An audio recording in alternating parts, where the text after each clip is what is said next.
Om Swastiastu. Sebelumnya, selamat pagi dokter. Sebelumnya, pada kesempatan kali ini, kami izin mempresentasikan hasil student project kami dengan judul Systemic Lupus Erythematosus dari SGD B6. Baik, berikut merupakan anggota kelompok B6. Baik, terima kasih atas kesempatannya. Di sini saya izin untuk melakukan presentasi bagian latar belakang dari student project kami. Jadi, lupus erythematosus systematic atau SLE itu adalah penyakit autoimun multisistem yang menyebabkan kerusakan organ akibat autoantibodi dan kompleks imun, dengan perjalanan yang kronis serta kemungkinan flares dan remisi. Nah, penyakit ini dipengaruhi oleh faktor genetik, lingkungan, dan epigenetik, dan lebih umum terjadi pada wanita di usia produktif. Sementara, pria itu sering didiagnosis di usia tua. Mekanisme penyakit ini dipicu oleh faktor seperti paparan sinar ultraviolet B, infeksi, dan racun yang merusak toleransi imun dan mendorong pembentukan autoantibodi. Perjalanan SLE dimulai dengan fase preklinik yang ditandai oleh pembentukan autoantibodi, diikuti oleh gejala klinis yang lebih jelas dan potensi kerusakan organ.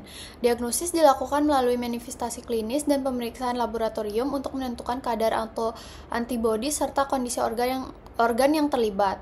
Untuk prognosis SLE itu bervariasi, mulai dari ringan hingga berat dengan resiko kegagalan multiorgan dan kematian. Mungkin sekian yang bisa saya sampaikan. Terima kasih. Dari latar belakang yang sudah dijelaskan tadi, ada pula rumusan masalah. Yang pertama, apa itu SLE? Bagaimana mekanisme patofisiologi SLE? Apa saja faktor risiko pemicu SLE? Dan bagaimana penata laksanaan untuk mengatasi SLE? Kemudian ada pula tujuan penulisan. Untuk tujuan umum memberikan pemahaman komprehensif tentang SLE, mulai dari penyebab hingga penanganan. Kemudian tujuan khusus menjelaskan definisi dan faktor risiko SLE, menguraikan patofisiologi dan gejala klinis, memaparkan metode diagnosis dan terapi, dan menyajikan perkembangan terbaru terkait SLE. Kemudian manfaat penulisan. Manfaat umumnya menambah wawasan akademis mahasiswa dan literatur ilmiah terkait SLE dan menjadi referensi bagi edukasi kesehatan terkait SLE. Kemudian untuk manfaat khusus, membantu tenaga medis memahami SLE secara mendalam, memberi informasi terbaru bagi pasien dan keluarga, dan menjadi referensi bagi penelitian lanjutan tentang SLE. Perkenalkan, saya Rati Kartika dengan 3 digit NIM terakhir 241, dan di sini saya akan menjelaskan terkait definisi Systemic Lupus Erythematosus atau yang disingkat SLE. SLE adalah penyakit autoimun yang bersifat kronis, di mana sistem imun yang seharusnya berfungsi melindungi tubuh dari patogen eksternal justru menyerang sel, jaringan, dan organ tubuh yang sehat. SLE memberikan beban signifikan pada berbagai kelompok etnis, ras, dan usia. Ini adalah gangguan kompleks dengan etiologi multifaktorial serta patofisiologi yang terus berkembang. SLE menyebabkan gangguan pada beberapa sistem organ, termasuk kulit, sistem muskuloskeletal, ginjal, hematologi, kardiovaskular, paru-paru, neuropsikiatrik, dan reproduksi. Penyakit ini dapat menunjukkan beragam manifestasi klinis dengan prognosis yang bervariasi serta perjalanan klinis yang dinamis, seringkali bersifat progresif dengan fase flare-up atau perburukan dan remisi. Oleh karena itu, diagnosis seringkali sulit atau tertunda dan membutuhkan keahlian klinis yang cermat untuk menggabungkan temuan klinis dan imunologis. Etiologi pasti dari penyakit ini belum sepenuhnya dipahami. Namun, telah diketahui bahwa faktor lingkungan dan genetik berinteraksi untuk memicu respons imun yang menyebabkan produksi autoantibodi patogen secara berlebihan oleh sel B, serta disfungsi regulasi sitokin yang berujung pada kerusakan jaringan dan organ. SLE ditandai dengan adanya antibodi terhadap antigen nuklir dan sitoplasma. Izin dokter, sebelumnya perkenalkan saya Niputu Aichendra Herawati Pande dengan 3 digit NIM terakhir 012. Di sini saya akan membahas mengenai epidemiologi dari SLE, di mana prevalensi kasus ini secara global diperkirakan sebesar 5,14 dari 100.000 orang per tahunnya. Pada populasi yang baru terdiagnosis, terdapat sebanyak 0,40 juta kasus per tahun. Secara regional, di Asia Tengah, populasi umum yang terkena SLE sebanyak 1,18 per 100.000 orang per tahunnya. Sementara itu, di Eropa Tengah terdapat sebanyak 13,74 kasus per tahunnya. Adapun 4 negara teratas dengan estimasi SLE tertinggi, yang pertama diduduki oleh Polandia, yaitu 81,84 hingga 83,51 per 1000 orang per tahunnya. Asia Tenggara, yaitu 12,13 hingga 12,35 per 100.000 orang di tiap tahunnya. Barbados, 10,37 hingga 36,46 per 1000 orang per tahunnya. Dan yang terakhir ada diduduki oleh Tiongkok sebesar 8,57 hingga 8,77 per 1000 orang per tahunnya. Sebaliknya, Kazakhstan adalah negara dengan insiden terendah di seluruh dunia, yaitu 0,57 hingga 1,24 per 1000 orang per tahunnya. Adapun berdasarkan jenis kelamin, perempuan lebih mungkin menderita SLE dibandingkan laki-laki, di mana insiden SLE global pada perempuan diperkirakan sebesar 8,82 per 1000 orang di tiap tahunnya, sedangkan pada pria, insiden SLE secara global diperkirakan sebesar 1,53 per 1000 orang di tiap tahunnya. Perkenalkan, nama saya Fatimah Zahra dengan 3 digit NIM terakhir 04. Di sini saya akan menjelaskan pada bagian 2.2 yaitu etiologi dan faktor risiko SLE. Faktor genetik, lingkungan, dan epigenetik juga berperan dalam SLE. Meskipun patogenesis SLE belum dijelaskan dengan baik, di antara faktor genetik, HLA atau Complex Human Leukocyte Antigen merupakan suspek yang terkuat, terutama pada HLA-DRB1 dan HLA-DR3. Akan tetapi, ratusan lokus genetik yang terkait dengan SLE telah dilaporkan. Nah, secara umum, faktor-faktor ini sendiri tidak cukup untuk memicu autoimunitas seperti pada SLE. Tetapi, faktor lingkungan tambahan diperlukan. Berbagai faktor lingkungan yang mungkin terlibat dalam patogenesis SLE, yaitu infeksi, terutama infeksi virus, lalu ada sinar ultraviolet, berbagai obat, toksin, juga faktor psikologis, psikiatrik, dan psikososial. Bahkan, disbiosis mikrobiota usus telah dilaporkan pada SLE. Baik, sekian pemaparan dari saya. Terima kasih. Om Swastiastu, terima kasih atas kesempatannya. Perkenalkan, saya Komang Paramarta dengan 3 NIM terakhir 048 akan menjelaskan patogenesis dari SLE, ditinjau dari bagaimana korelasi antara sel B dan juga sel T.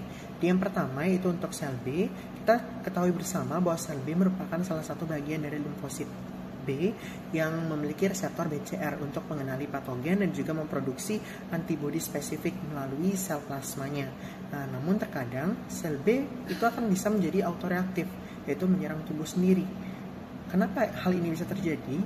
Nah, hal ini bisa terjadi karena beberapa faktor, salah satunya itu adanya mekanisme kontrol yang gagal, sehingga hal ini yang berkontribusi terhadap progresivitas dari penyakit autoimun. Nah, sel B autoreaktif itu memiliki ataupun membutuhkan faktor seperti BAFF untuk bisa bertahan hidup dan terus berproliferasi. Sel B yang terus menerus ataupun yang bersifat reaktif itu akan menghasilkan autoantibodi yang menargetkan antigen dengan bantuan suatu reseptor yang bernama TLR7 dan juga TLR9 ataupun Toll-like receptor. Nah, sel plasma yang nantinya berasal dari sel B itu kan merupakan suatu sumber utama autoantibodi. Pada SLE inilah yang justru berkontribusi besar, di mana plasma blast yang berumur pendek itu akan berubah menjadi sel plasma dengan afinitas tinggi setelah berinteraksi dengan suatu sel TCD4+ yang berada di pusat germinal kelenjar getah bening. Nah, di sanalah kemudian akan bermigrasi ke sumsum tulang untuk terus memproduksi autoantibodi.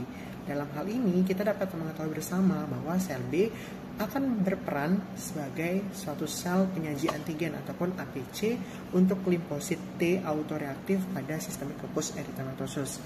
Baik, kita akan lanjut ke sel T sendiri. Di sini saya telah merangkum menjadi beberapa poin utama, seperti misalnya sel T self-reaktif ini akan memainkan peran kunci dalam patogenesis SLE, di mana beberapa bagian ataupun efektor dari sel T, misalnya T helper 1, itu dia bekerja untuk mempromosikan stres oksidatif melalui produksi interferon gamma. Sedangkan sel T helper 2 itu akan berkurang pada pasien SLE. Lalu sel T helper 17 itu akan menghasilkan interleukin 17 yang memiliki efek inflamasi kuat dan dapat memperburuk cedera jaringan. Lalu pada pasien dengan SLE itu ditemukan suatu kadar limfosit T yang presentasinya lebih tinggi dibandingkan dengan orang normal pada umumnya. Nah, inilah yang menyebabkan adanya korelasi antara sel T CD4+ dan juga sel B dalam patogenesis dari sistemik lupus erythematosus. Mungkin sekian yang dapat saya jelaskan. Terima kasih. Baik, perkenalkan di sini saya Lydia dengan Diginim Traktir 022 akan menjelaskan mengenai kerusakan jaringan dan organ akibat hipersensitivitas. Nah, hipersensitivitas sendiri dapat menyebabkan kerusakan pada jaringan dan organ tubuh karena terdapat antibodi spesifik untuk suatu antigen yang dapat terakumulasi dan juga mengalami deposit pada suatu jaringan sehingga menyebabkan kerusakan di jaringan tersebut akibat adanya peradangan lokal. Nah, kemudian yang pertama-tama alergen ini akan terikat pada antibodi di dalam darah. Kemudian antibodi imunoglobulin G ini akan berikatan dengan reseptor Fc pada makrofag dan juga neutrofil. Nah, pada kasus SLE ini terdapat beberapa keabnormalan dari neutrofil pada beberapa tingkatnya. Kemudian antibodi ini akan mengaktifkan sistem komplement melalui jalur klasik dengan bantuan imunoglobulin M sehingga menghasilkan beberapa produk seperti misalkan C5A dan juga C3A. Nah, produk-produk inilah yang akan mengaktifasi basofil dan juga sel mast di lokasi deposisi karena sel-sel ini mengeluarkan atau menghasilkan histamin, leukotrienes, dan juga spesies oksigen reaktif yang dapat memicu peradangan dan menyebabkan kerusakan pada jaringan sekitar dan juga di organ. Nama saya Hana Levina Wijaya dengan 3 Diginim Traktir 168. Di sini saya akan menjelaskan tentang manifestasi klinis dari SLE. SLE menunjukkan spektrum manifestasi yang luas, mulai dari gejala ringan hingga kondisi yang parah dan mengancam jiwa. Sebagian besar pasien memiliki kerusakan multisistem, tetapi beberapa pasien memiliki penyakit yang dominan pada satu organ saja, misalnya nefritis lupus terisolasi atau lupus kulit. Berbagai manifestasi mukokutaneus, misalnya ruam malar, fotosensitivitas, alopecia, sariawan. Nah, kemudian juga ada poliartritis inflamasi, sitopenia, serosisitis, kemudian glomerulonefritis, dan gejala konstitusional merupakan ciri-ciri penyakit yang paling sering dijumpai. Manifestasi vaskulitis, neurologis, jantung, paru, gastrointestinal, dan mata juga dikenal dengan baik, tetapi lebih jarang ditemui. Gejala konstitusional seperti kelelahan, demam, dan penurunan berat badan muncul pada sebagian besar pasien dengan lupus erythematosus sistemik atau SLE pada suatu saat selama perjalanan penyakitnya. Manifestasi klinis SLE lainnya dapat terjadi di gastrointestinal, kardiovaskular, sistem hematologi, muskuloskeletal, saraf, dan juga ginjal. Sekian dari saya, terima kasih. Perkenalkan, nama saya Loketutina Sumita Pranamya Devi dengan 3 Diginim terakhir 193. Kali ini saya akan menjelaskan tentang diagnosis SLE. Yang pertama yaitu ada kriteria ACR, EULAR, dan pemeriksaan laboratorium ANA anti-dsDNA.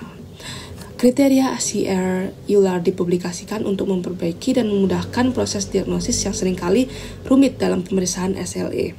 Penggunaan pada kriteria ini bertujuan untuk membantu dokter dalam menegakkan diagnosis dan mengenali tanda-tanda awal penyakitnya serta menghindari risiko kesalahan dalam mendiagnosis karena penyakit SLE seringkali gejala penyakitnya sama dengan penyakit autoimun lainnya. Pada kriteria SCR EULAR 2019, ANA dengan titer 1:80 pada sel HEP2 minimal dinyatakan positif 1 kali memiliki performa yang lebih baik. Namun mengingat tidak semua pusat memiliki akses ke ANA, kriteria tersebut memungkinkan untuk menggunakan immunoassay dengan cara kerja yang setara. Antibodi yang bisa digunakan dan lebih spesifik untuk SLE yaitu anti-dsDNA.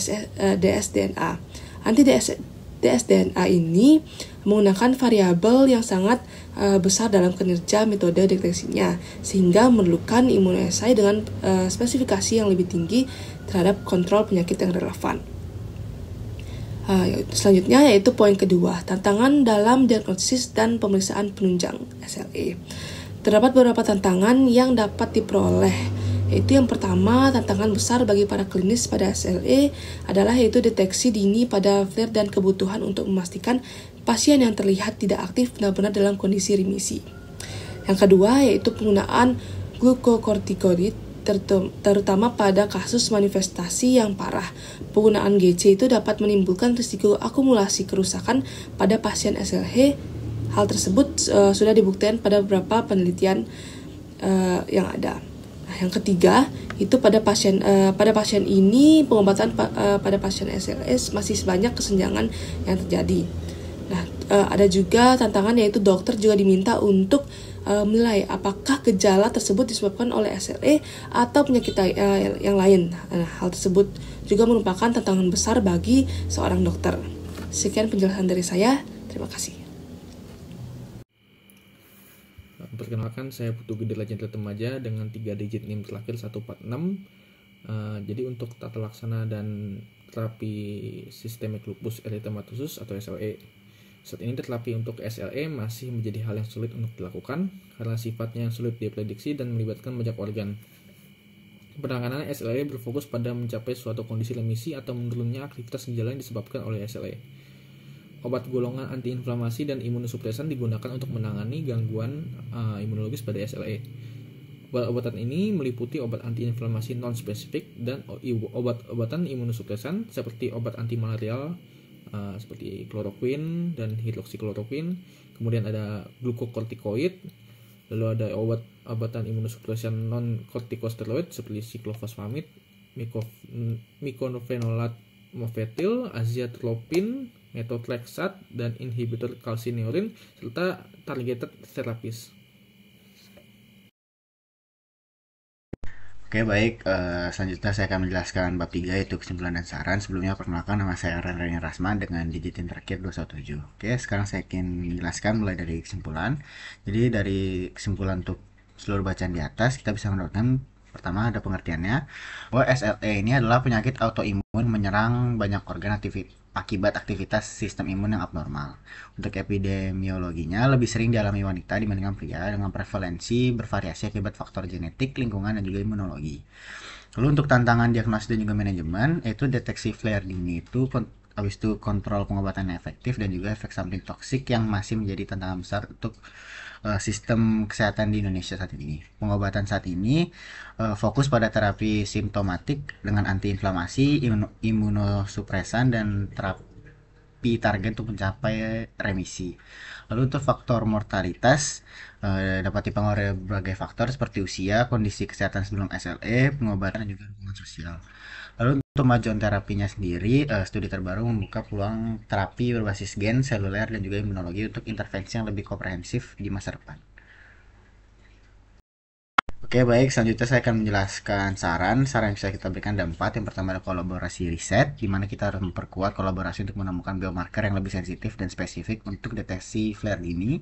Yang kedua ada pengembangan terapi aman dan juga efektif. Kita bisa memfokuskan pada terapi yang meminimalisir efek samping, terutama dalam penggunaan glukokortikoid. Yang ketiga ada pemanfaatan teknologi terapi lanjut. Kita bisa mencoba untuk menerapkan terapi berbasis genetik, seluler, dan juga imunologi. Dan yang terakhir, kita harus mengedukasi pasien dan juga memberikan dukungan sosial, seperti meningkatkan pemahaman pasien terhadap pengertian SLE dan juga memberikan dukungan sosial pasien guna meningkatkan kualitas hidup. Mungkin sekian yang bisa kami sampaikan untuk SP pada blog ini. Semoga dapat dimengerti semua dan terima kasih banyak sudah mendengarkan. Baik, sekian hasil presentasi dari kelompok kami SGD 6. Kurang lebihnya mohon dimaafkan. Sekian dan terima kasih.